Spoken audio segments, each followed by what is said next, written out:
Hey, what's up, everybody? BroTrio here, and July is a special month for us Zelda fans because not only are we getting Skyward Sword HD, but you're also getting yet another Zelda 35 video from the BroTrio. And this one has a special place in our heart. It's something we've wanted since Breath of the Wild came out. It's all about Breath of the Wild 2 Sheikah Boogaloo. And it's all... That is our tentative title. The longest running BroTrio joke of all time. That's the real title. Until they tell us otherwise. That's it. But this video is all about outfits. Because I am a bona fide fashionista. And I loved it in Breath of the Wild. I loved flirting with all those fairies. And getting taken into their flower to upgrade my outfits. It was awesome. I loved everything about it. But... yeah, it was a welcome addition to the game. How... much I loved Link it. Getting boned. I still think it could have been improved. So these are our improvements for some of the outfits from Breath of the Wild. Now the first one is the most generic one. It's the Knight Armor. The Knight Armor didn't really have anything special about it in the first Breath of the Wild because it's just Knight Armor. Yeah, it's just... I would wear it sometimes because it looks cool. I loved it. It was awesome. That was the first set of armor I bought because I got tired of dying in one hit, and then I wasn't dying in one hit anymore. So the Knight Armor is great. Knight Armor is fantastic at the beginning of the game because you can bump up your defense relatively high for what you're facing at the moment. But one thing we think would really help to put it to the next level is if you upgraded it, that you would get stupid high defense. But you would also get a negative, which is lower movement speed. And this is the perfect starting point for this list because we want not only super positives to them, but we also want some negatives. So it kind of is like a balancing act of like, do I want to go with this armor or do I want to go with this one? Or do I want to get no perks and just do mixed sets, stuff like that. There may even have to be a weakness into the defense other than movement speed to actually balance it, but we didn't think that far ahead. We just wanted to slow you down dramatically and just to add some more tactics to your outfit choices instead of just like, oh, I'm going to put on the climbing outfit because I'm about to climb something. Yeah, that's all the time. That's all I wore. But Knight Armor getting super high defense with a slight negative, we feel would really help elevate it to the next level. Now the next outfit is, we're just gonna get it out of the way early, is the generic Link Tunic, the Breath of the Wild, the Wild Tunic Hero, of the Wild, whatever it's called. Yeah, the Hero Tunics. Link's outfit. So this one, it was kind of like a meh ability in the first one. It was good. High defense. Theoretically, it sounded cool. And it had, the... you could... what's the word? Like, Mastered Sword Beam was better for the suitability. That one, Yeah. However, in the new one, we would like this ability to... It's still Sword Beam related, but you can use the Sword Beam when you're hurt, regardless of anything. Yeah, now this is like after you upgrade it, not just when you find it. Yeah, obviously. All of these will be max level upgrades, and you could have... we forgot to say that during the night. Probably worse, attributes of these as, the mid-tier upgrades, or wait until you get the fully max to get any of it, but this is max tier upgrade fully, and being able to do the Sword Beam anytime would help me wear Tunic of the Wild more often, because even when I got it, I still would just wear the Hylian garb and the hood and stuff like that. Yeah, I dyed it green, but I didn't like the Tunic of the Wild because I never thought about dyeing mine green. I don't know, it just was odd. I didn't like the shorts either, but that's a whole other thing. Now we're going with Tingle. The Tingle outfit had the weirdest and seemingly most overused ability in Breath of the Wild, which you run faster at night. Yeah, half of them had that. It was weird. Great. Useful, half the time. Well, somewhat, I guess, but that has nothing. It has nothing to do with Tingle. And that's our main point. Exactly. Yeah. So to do with Tingle, that boy loves rupees. And as they say, you save $1, you earn $1. So a rupee saved is a rupee earned. You know what I'm saying? So for the Tingle's outfit ability, we're going to say better shop prices. The ability is haggling. Yeah, like that would be a perfect Tingle ability. Yeah, you get like, what, I don't know, 20% less. You pay 20% less at shops. Or maybe even have like an extra ability where you find more rupees in the actual grass and stuff. Because it happened in Breath of the Wild, but it was pretty rare. Yeah, that would be a cool thing. Or the Minish went extinct. Yeah, and stop putting them there. It's got to be something to do with rupees, because that's all Tingle's whole deal. Yeah, he's all about money. Either that or like something about maps, but you don't really have to buy maps in Breath of the Wild. No, so it's money. It's got to be money. And honestly, I would be fine with either. The haggling seems very cool, but also finding rupees like it's a classic Zelda game again would be very interesting, especially if they're just like pouring out of like trees and shit because you're Tingle. That would be like if you could randomly hit like the jackpot on a certain like bush you cut off and it just starts spewing out like a geyser of rupees. That'd be cool, like a jackpot ability. Even if they're just green rupees, it would be awesome to see it. And I hope they leave in the thing where everybody's like nervous and scared around you, because I thought that was funny. Let's see what's... Now, for the most used outfit in Breath of the Wild, according to the internet, the climbing gear. Which Breath of the Wild is all about climbing. That's most of what I wore. Yeah, you gotta wear that climbing gear. Moving speed up was a killer. It saved a lot of time, and it was fantastic. However, the upgrade to this would be being able to climb in the rain. The most requested skill of all time for Breath of the Wild. That would just help so much. It sucked not being able to climb in the rain. Like that was detrimental to fun, and that is never good for a video game. It starts raining, I just stand there like a lump and wait. If I wanted to just like waltz around slowly up a mountain, I'd play Death Stranding again. I want to zoom up that motherfucker, rain or shine, and that's what the climbing gear could do for us in Breath of the Wild 2. To take away one of the only major flaws in that game. The Snow Quill outfit was one thing that it was pretty useful in the game because it protected against freezing, and it looked pretty cool. But we were thinking for an extra oomph to that outfit, since it's like basically the symbol of the Rito, give it like an upgrade ability where it upgrades your bow automatically.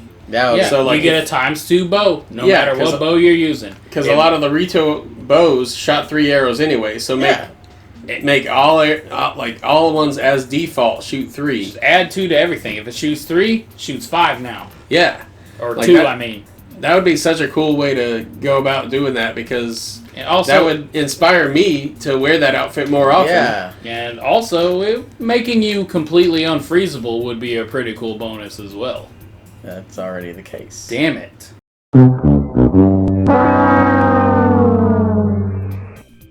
Whoops. That's why. Also, upping your ice attack would be a cool bonus to have for the Snow Quill outfit, because it's all about ice. It's all about resisting it, so why not use it offensively and have better ice moves? Because if I had to choose between having more powerful ice arrows versus just regular fire or shock arrows, like, it would be really cool to have the incentive to use more ice arrows and stuff like that. My most used specialty suit in Breath of the Wild was far and away the Sheikah suit. Like, the stealth suit was just... That was a cool one. It looked cool, it was super useful, and it had a semi-decent ability. Like, you got great stealth, obviously, but its suit ability was you run faster at night, which, like we said, happens in a lot of outfits in Breath of the Wild. But this one, it actually made sense, because you're a ninja, so at nighttime you're running on rooftops and shit, being a ninja man, and sneaking up behind a Lionel and stabbing it. But the one thing we think would up the stealth suit to the next level would be if Link takes a page from the Covenant from Halo and develops stealth camo to where he just goes invisible. Just completely. Oh, yeah. Maybe it's only when you're standing perfectly still for a set amount of time. So that way, like, you know, when that stupid Korok's looking for you and you don't want to be following him, but he doesn't know that. He's looking at you. Oh, that you have to hide. You could just stand there, and then he's just like, "What? What is that?" That would be awesome. What was that noise? But going invisible in the stealth suit would be ridiculous. Like, could you imagine infiltrating the Yiga hideout in that and just standing there, standing right in front of them, and they don't even know it? Yeah, maybe some of them get smart and they carry around like a bucket of ink, Splatoon style, and like will splatter it on walls, thinking they might see you. That would be interesting. Have them learn like Metal Gear Solid 5. Yeah, yeah. Take a page out of Invisibo's book from Freakazoid. That's what we're doing now. Alright. So far in all of the Zelda games, besides Breath of the Wild, there's only been one other game focused on outfits, and that was Triforce Heroes. Most of them, I don't need to see those here.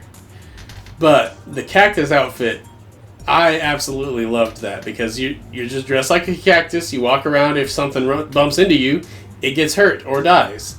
That would just be an amazing thing to just walk around and like have everything just hurt you while you're walking around. You don't have to fight it. Imagining Breath of the Wild Link dressed in that dumbass cactus suit. Yeah, that would be so funny. And then we were trying to think of a good way to upgrade it. And one thing that would be really interesting is if when it's fully upgraded, you could do like a flex and the spikes shoot off in like an area of effect. Yeah, area of effect, like short distance area of effect attack, like Needle Kirby, like Needle Kirby. Something yeah, like that. A lot of these abilities could be like put to a button, like the Cactus Explosion one. Yeah. So if they wanted to go that route too, but dressing up as a cactus, Breath of the Wild had a fair amount of silly outfits, but a cactus would just put it over the edge. And just as a singular use of it, if you happen to be in the desert, kind of like the invisibility thing, if you stand still, Link's just like he just and like his best Saguaro impression. Enemies won't see you, but then you can sneak up behind them and be a cactus bastard. That cactus is doing this, you cactus bastard. Oddly enough, the only outfit from the first Breath of the Wild that had multiple abilities was the Zora Tunic, because for some reason they gave it several tiers of abilities, like just the hat lets you attack in the water, and then you can swim up and stuff like that. Swim stamina was up, things like that.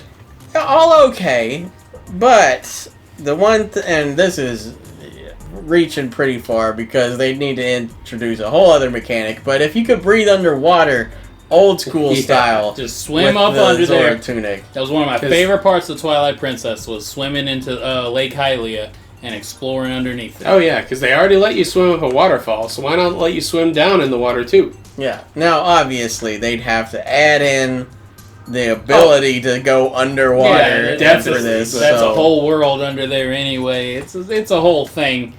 But if you do, then you gotta have the breathable underwater Zora Tunic. One of my favorite outfits from Breath of the Wild was the Barbarian Tunic. It just looked so primal and so badass, and it made your attack go out the wham-wham. It really did. As cool as it was, it could be a little cooler. A lot cooler. Instead, this is a lot cooler. So when wearing the Barbarian Tunic, instead of a shield, you can dual wield. You can have a sword in one hand and a sword in the other, or mix and match any one-handed weapon and dual wield and obliterate everything in your path. Yeah, that would be so cool.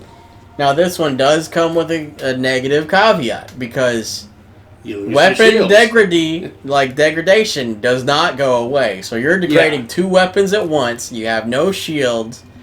Like, you're all offense. That's it. You can dodge, but that's about it. You get a flame sword in one hand and a bone mace in the other, and go to town on a Lionel. It sounds incredible to me. Yeah, like I couldn't even imagine using a sword and throwing boomerangs at the same time. Oh my god! Like, you could do all kinds of combinations of things. maybe you can only throw the right-handed weapon. I don't know how that I don't would work. know how that would work either, but... having 2 weapons at once to, like Scotty said, go to town on a Lionel and kill it twice as fast would be really, really interesting, especially because it would add in the extra strategy of not getting hit because you have crap defense, but you have just, like, out the wham-wham attack. Maybe you could, like the knight, movement speed could be up instead of... So That'd you're be more cool, evasive. Yeah. So it's the polar opposite of the knight. It's all offense, but instead of taking 10 hits to kill, you take like 4, depending on the enemy.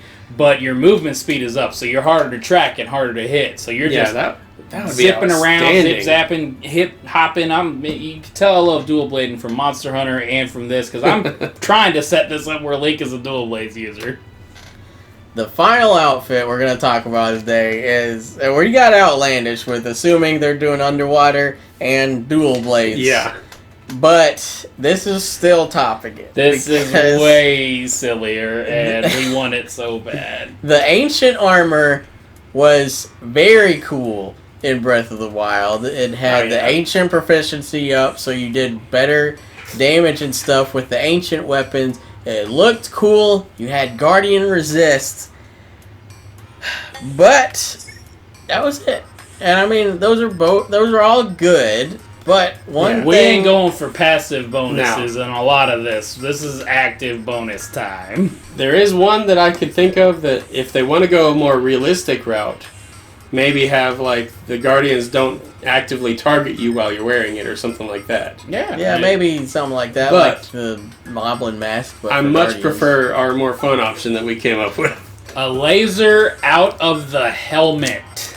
Link? That is every now, it would have to have a massive cooldown, but you just Guardian laser right out of the helmet, and when you're done with it, it does the Robbie guitar strum and he does the Robbie pose. Yeah, obviously that has to be part of it. But being able to shoot a Guardian laser at something, especially if it's still the same strength or even a fraction of it, that would be incredible. You could take out a fourth of a Lionel's health from a distance by just blasting it with your face. Yeah, and just sit there and pose him while he charges you with all his rage. Yeah, I would imagine it'd have to be mapped to a button, and then when you're holding that button, you get a tiny reticle. Yeah. Now it could just go behind the back, like when you're throwing a weapon, I guess. Or like the flourish or something, the charge attack where you hold down B and spin around. Maybe that's, the Guardian laser. Now, the main caveat for this one is that after you shoot it, the pose is not optional. You have to do that. So you have to, it's like Incineroar and Smash. You have to stop and pose after every attack. Well, you can interrupt Incineroar's poses, but in this case, you can't. Not in Breath of the Wild 2. That is the cost of shooting a laser, is you gotta do the pose. And the Robbie dance. But these are just a few of the outfits we think would be vastly improved in Breath of the Wild 2 if Nintendo takes our words into consideration. Especially putting the Cactus Suit in, that's a must. That would the Guardian face laser, I mean, I really want it to happen, but 100% never will. Yeah, it won't. The closest you're going to get is Age of Calamity playing as a Guardian in the DLC. But fingers crossed, maybe dual blades actually will happen because that's semi-feasible. I'll never play any other style ever again if I can dual wield with that cool-ass skeleton warrior war paint armor. But that is going to be our list. Also, quick little option here. If you could toggle helmet on and off, that would be interesting. That would be cool. Have it in Monster Hunter and Mass Effect and stuff like that. Interesting thing to put in if they want to do it. But that's our list, talking about the outfits that we want to see in Breath of the Wild 2. Sheikah Boogaloo. I hope y'all liked it. If there was something we didn't list here, because this is not every outfit in the game. There's still the Goron armor, the Luchador glow-in-the-dark suit. Yeah, the rubber one. There's lots of stuff we didn't talk about. We had ideas for a lot of these, but they weren't enough to hold water. But if you can think of anything, let us know in the comments. Let us know if any of our ideas you would do differently, or if you just like our ideas Let us know. We want to hear about it. We're super hyped for Breath of the Wild 2, and we can't wait for it. But we will see y'all next month with a new Zelda 35 video.